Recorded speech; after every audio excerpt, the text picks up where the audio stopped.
হাতি দিয়ে চাঁদা তোলা হচ্ছে। এটা আসলে এক রকম চাঁদা তোলা। আসলে এটা একটা ব্যবসা, কিন্তু কঠিন একটা ব্যবসা। হাতি দিয়ে কিন্তু এটা সেই একটা ব্যবসা করা হয়, বুঝছেন? এটা ব্যবসা হয়, কিন্তু কঠিন একটা ব্যবসা হয়। দিন 2-2.5 টাকা হ্যাঁ, দিন 4-5 টাকা মনে হয় ইনকাম থাকে এদের, হাতির।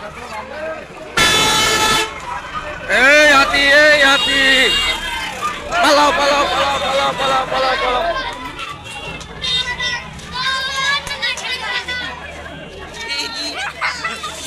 এই যা যা যা, পোলা বান্দারা। হাতি আর এটা একটা সেই ব্যবসা, ঠিক আছে? হাতির বিনা পুঁজির ব্যবসা।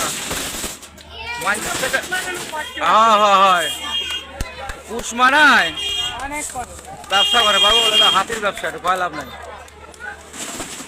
সেই ব্যবসা, হাতি দিয়ে চাঁদা তোলার একটা বড় একটা পরিকল্পনা।